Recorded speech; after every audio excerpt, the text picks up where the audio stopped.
Welcome to our training on IEP Section 4, specifically for C, D, and E, which are your gaps and how statement for academic, functional, and developmental needs.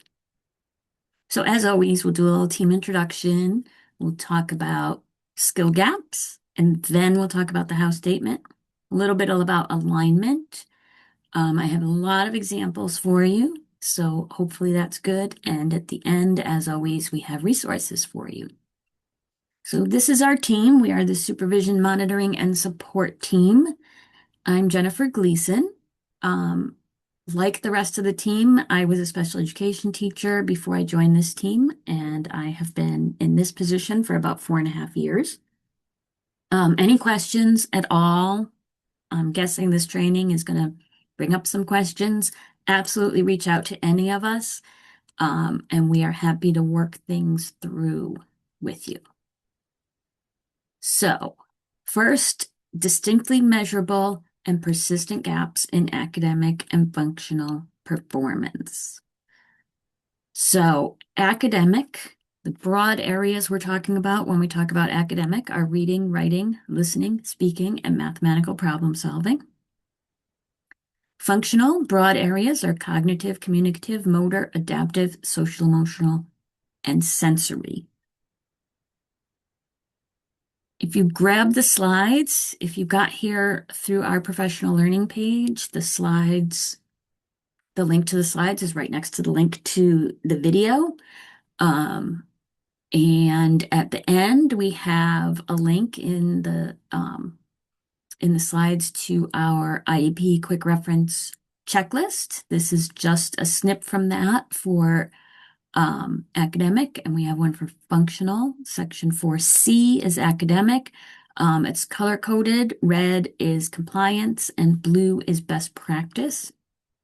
When we come on site and review IEPs, we are only looking for compliance with the law. But I was at a webinar a couple weeks ago with an attorney, a special ed attorney, and he said something that really resonated with me, that compliance is the basement. It's the floor. It is just what you need. It's not a compliant IEP is not necessarily a good IEP. So what I'm gonna talk about today is it's best practice. So that's where you want to be. So this is a snip for functional and developmental as well. Again, color-coded, compliance, and best practice. And this is our IEP quick reference checklist. So let's talk about those skill gaps. So we have those broad areas, right? Reading, writing, listening, speaking, and mathematical problem solving. And these are too broad to list for gaps. You really want to think about, okay, what do we want from all students? We want all students to read at grade level, right? Why is this student not able to read at grade level? What are the gaps, right? Is it decoding? Is it phonemic awareness? Is it vocab? Is it comprehension? What are the gaps that are in the way of this student being able to read at grade level? Those are your gaps. That's what you want to put in section 4C, those really specific areas. You don't want to put these broad areas in there. Same thing for functional, right? What are the gaps, right? Fine motor. There's a lot of skills, right? Cutting is very different than coloring or writing, right? Those are different skills. You want those really specific skill gaps in section 4. So yes, you're going to use your evaluations to determine skill gaps, but you're going to whittle them down into more specific areas. You're not just going to say math. You're going to say three-digit addition, matching, sorting, counting, those kind of things, really specific in your skill gaps. So you don't want to use those broad academic areas. You don't want to use your evaluation results, and you don't want to use standard scores. You want to whittle it down more specific than any of those. So we have some examples. So this student has gaps in decoding, reading fluency, and two-digit multiplication. Those are the academic gaps. Um, and functional gaps following a checklist for multi-step tasks and writing homework assignments in the agenda. So you could see super specific. I have example for the littles as well. Academic gaps, matching, number ID, letter ID, colors, shapes, any of those would be really appropriate for the littles. Um, Functional, hand washing, following a classroom schedule. So you could see super specific, right? You don't want those broad areas, really specific. You'll notice I put these in a bulleted list. We highly recommend that. You don't have to, but we're going to talk about alignment, and the bulleted list helps with alignment because you want to make sure that each gap that you list in section 4 is addressed with a goal. You don't want to identify a gap and not address it with a goal. And what happens is sometimes when there's a long narrative, people might identify gaps that they didn't mean to. All right, so that's gaps. And now the how statement. So the question is, how do the gaps affect the child's involvement and progress in the general education curriculum? You want to make sure you answer this question. So we have some examples. And I think most of these examples are for the older kids, but I do have some examples later for the littles. So let's use the second one, the writing one. Sarah's spelling deficits impact her ability to produce grade level writing that accurately reflects her knowledge. Right? So it's really explaining, it's really answering that question. How do these gaps affect her involvement and progress in the general ed curriculum? Functional, that's deficits in hand washing impacts her ability to maintain health and school attendance, right? Self-regulation impacts his ability to effectively communicate his needs before disrupting class. So really specific, how are these gaps affecting the student's involvement and progress in the gen ed curriculum? So back to our examples from before. You could see we have the bulleted list, and in the academic section, I chunked them together, right? I put the decoding and reading fluency together with one house statement. Absolutely fine. You could put a house statement for each gap. You could chunk them. You could put one house statement for all of the gaps, whatever works in that situation. It's probably going to be different on each IEP. So decoding and reading fluency, these reading gaps affect Amber's access to grade level reading material in all content areas, right? So she's not doing well in social studies because she's having trouble reading the text, right? So these gaps, that's how these gaps affect Amber's access, involvement, and progress in the gen ed curriculum. Two-digit multiplication affects Amber's ability to accurately complete higher level math assignments. Functional, follow checklists for multi-step tasks and write homework assignments in agenda. These gaps cause Amber to miss some assignments and turn others in late or incomplete across classes. So you could see we're answering that question. How do they affect the child's involvement and progress in the gen ed curriculum? Example for the littles. We have our academic gaps matching number ID and letter ID. These gaps in foundational reading and math skills will impact Cody's ability to learn to read and perform basic math calculations.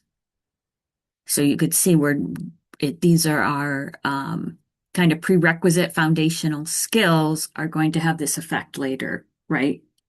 If Cody can't ID letters, he's not going to be able to learn to read later. Hand washing affects Cody's ability to independently use the bathroom, prepare for snacks and meals, and clean up after messy play. So this is affecting his independence, right? He can't wash his hands, so he can't be independent in the classroom. Following classroom schedule, this gap affects Cody's ability to independently transition between activities with his peers. So again, following the classroom schedule, he can't transition with his peers. He can't participate in the classroom.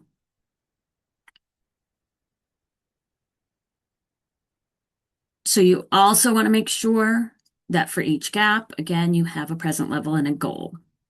So here is our first example: decoding, reading fluency, and two-digit multiplication are the gaps. And we have goals in decoding, reading fluency, and two-digit multiplication. We have baseline data in the present level, and we have a clear, measurable goal to address each of these gaps. This is where that bulleted list comes in handy, because then you know you have 3 gaps, we have 3 goals. I have more examples. Jack has gaps in print concepts and matching. These gaps affect his ability to participate in group activities, projects, and story time. So you can see these are for littles. These are really basic kind of foundational skills. Print concepts. Jack will turn the page of a board book when his hand is placed under the page and he is given the direction, turn the page, right? So we're putting his hand there, he's turning the page. That's an academic goal, right? It's prerequisite. He needs to learn about how books work. Matching. Jack will match a 4x4-inch picture in a field of 2. That's a math skill, right? Matching. So you can see that alignment. We have 2 gaps, 2 goals. One more example. Self-initiation is the gap. Gracie's deficit with self-initiation keeps her from starting and completing independent work tasks. Independent work is important for gen ed, right? And organization. Gracie's deficits with organization keeps her from gathering needed materials to complete independent work tasks expected within the gen ed curriculum.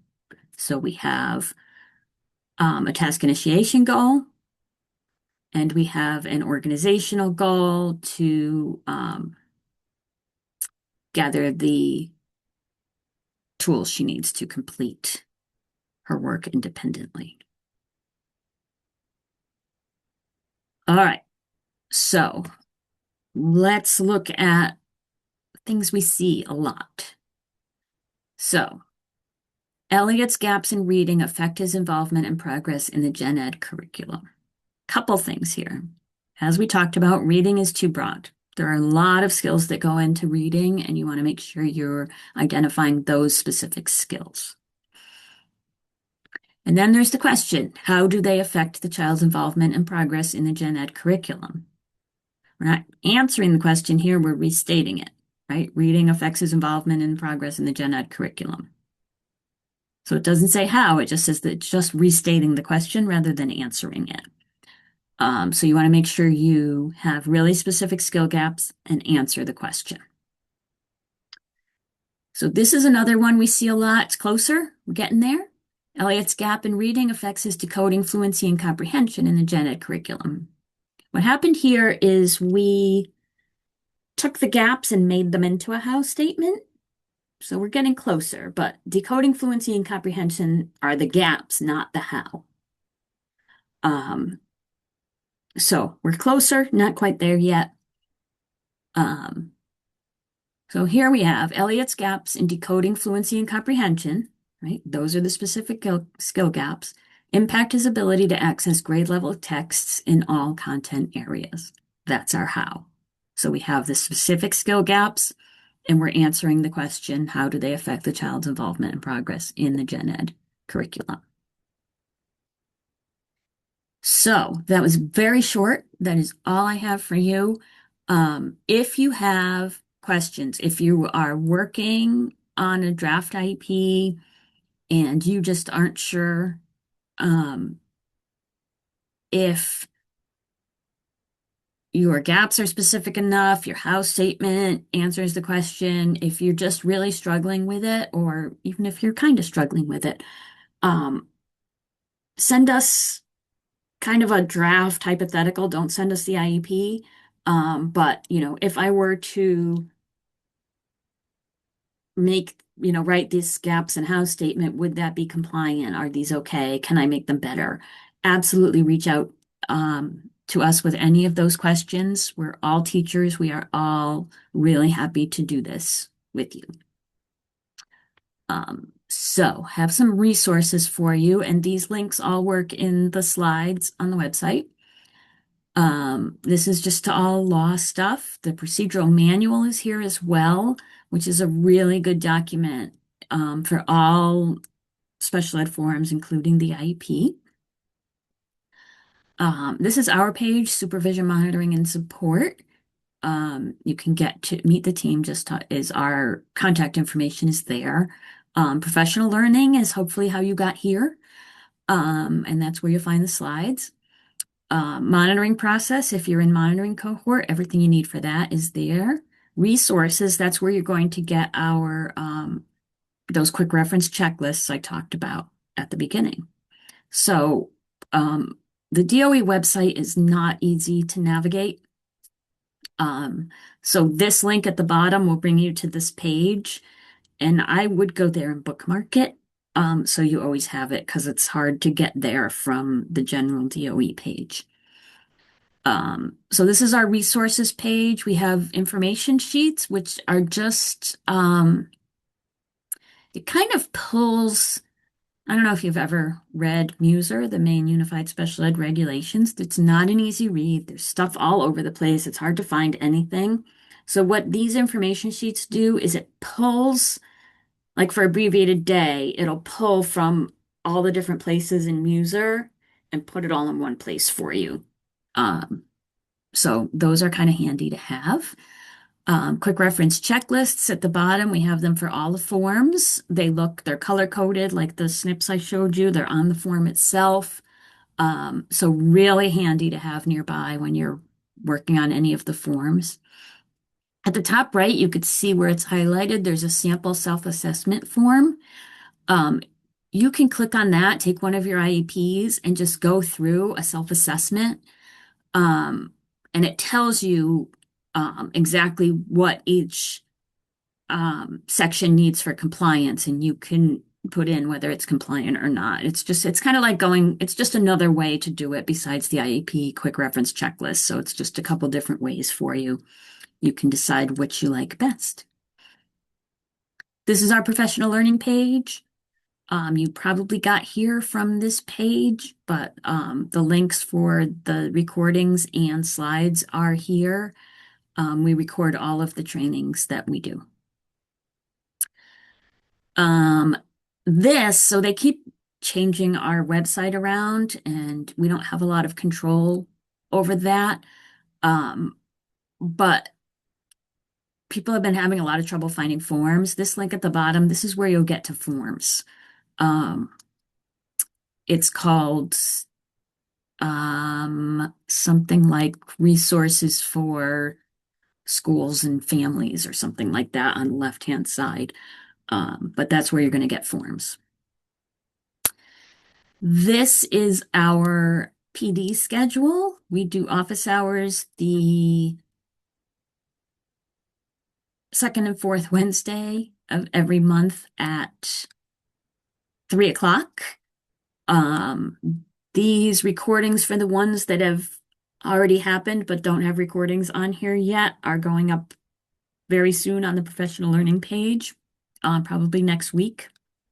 I'll make sure those slides links are there in the